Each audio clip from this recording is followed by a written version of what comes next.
as that, and in every game this season, we have conceded. Today, it was twice against Osasuna, we scored twice, but ultimately, the game ends in a draw, yet more disappointment. And believe me, there's plenty to discuss, and it really isn't great. But okay, before we come on to the match itself, before we come on to the goals, exactly what happened out there today, let's first and foremost talk about Ernesto Valverde's team selection, and all about this team, and what you can really draw from that, because I think that's absolutely very important today. When you're looking at that team, where's the good points, where's the bad points, and what exactly do we need to do to change our fortunes right now? You've got Ter Stegen in goal, Alba there, long late PK Semedo once again, starting there in the defensive line. Semedo, though, was subbed straight away at half-time, off he came, and on his place came Ansu Fati, and then Sergio Roberto went to right-back. So clearly there, although Valverde wants to play Semedo at right-back, he still, I feel, is not fully convinced by him, and it seems that Roberto, whether it's at right-back or in midfield, is going to play every game. Rakitic has been sent to the bench. Rakitic is not in Valverde's plans. He's ditched Rakitic, but now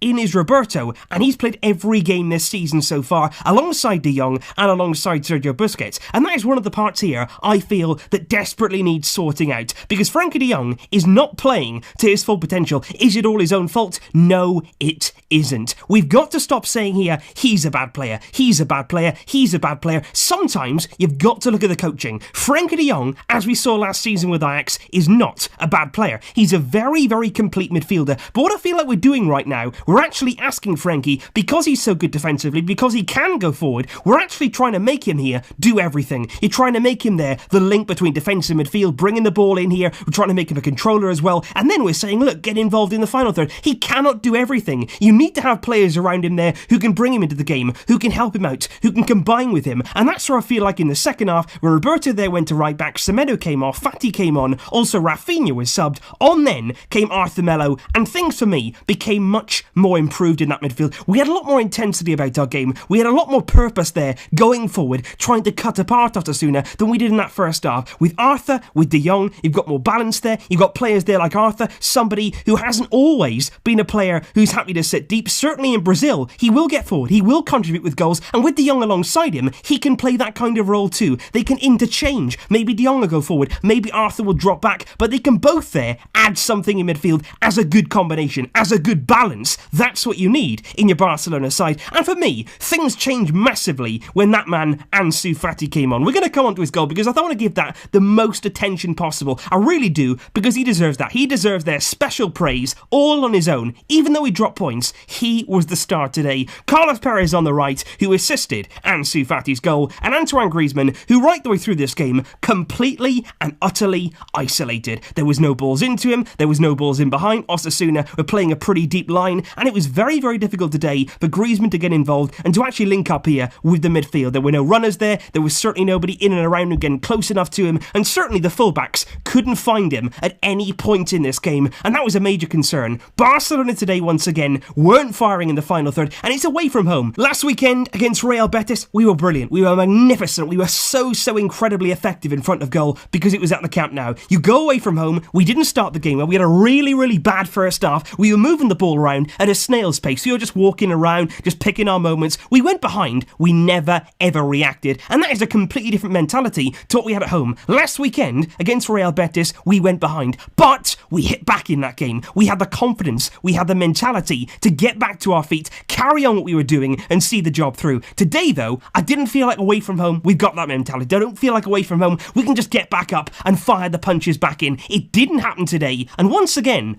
Barcelona, in these kind of away games, these tricky matches, just like I said before the game, it wasn't going to be an easy game, it can be tough here, and again it's proven. Barcelona just didn't have what it takes today. And I think certainly when you look at that first goal coming in just 7 minutes of the game, it was Torres, and it was a wonderful goal there, crossed there to the back post. The ball there shouldn't really be able to make its way that far. There should have been somebody standing there, somebody cutting that ball out before it reached Torres, and certainly a lot of Barcelona players inside the area there were just standing around watching the ball watching there. You've got to keep your eye on the ball, and you've got to stay on them, you've got to stay on your toes there. Roberto Torres though was much more alive to the danger, and it was a wonderful strike there, and of course he also scored the equalising goal from the penalty spot, dispatched it there for Osasuna, and I have to say, they were quite worthy today of the point they picked up. They did play quite well. They certainly had Barcelona in trouble in some points of the game, particularly that first half. They certainly had the better of the game, and certainly here, they did deserve that point. But in terms of Barcelona, I have to talk about the goals, and I've got to talk first and foremost about this 16-year-old who's come onto the scene when he would never,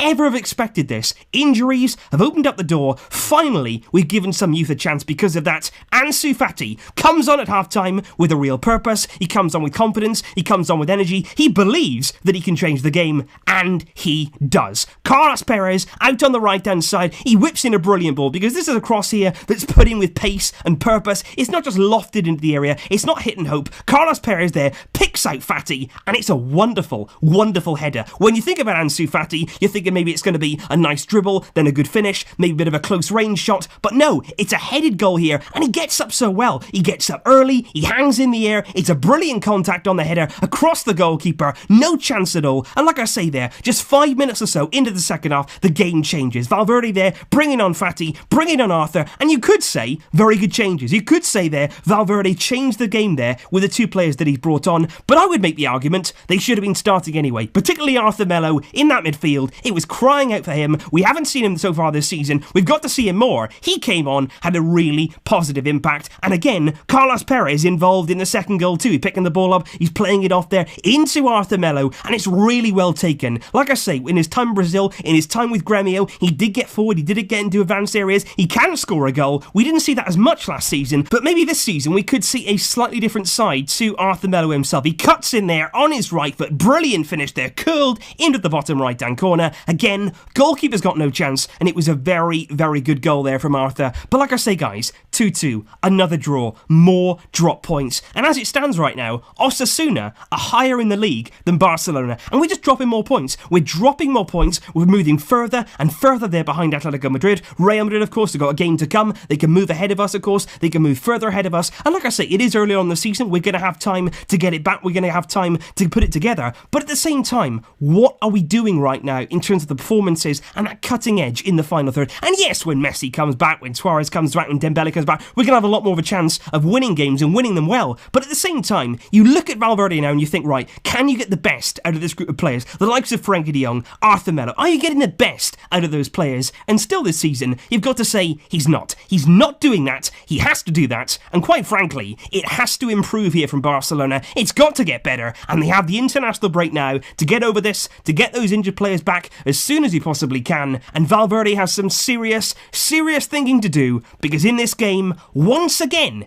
it wasn't quite there from Barca. It wasn't quite good enough. But of course, a wonderful moment, an emphatic moment, and a wonderful, wonderful goal from the 16-year-old Ansu Fati. And just before we do end today's video, guys, before I do come out with a new news roundup video, I just want to give you a very, very quick update on the Neymar Jr. situation as the transfer deadline is rapidly approaching. I just want to say right here and now that as it stands, it looks like Neymar will not be returning to Barcelona simply because PSG's demands have worked out too high for what Barcelona want to pay. Certainly in terms of the monetary value, and also there in terms of the player exchange. Rakitic, Todibo, Dembele have all been mentioned, but in order to do that deal, Barcelona would have to convince all of those players to leave the club, plus around 100 million in cash, and certainly that's a big, big offer there that it would take from Barcelona. Will this result change anything? For me, the board shouldn't be looking at players. For me, they should be looking at coaching. This rides with Valverde. This rests now with Valverde. He's the man here in control of these players. Even if you bring Neymar in, even if you get someone like Neymar in, he's still going to be playing here under Valverde. And that's the question right now. Is he the man to take Barcelona forward? We're going to be saying this week in, week out. But the fact is,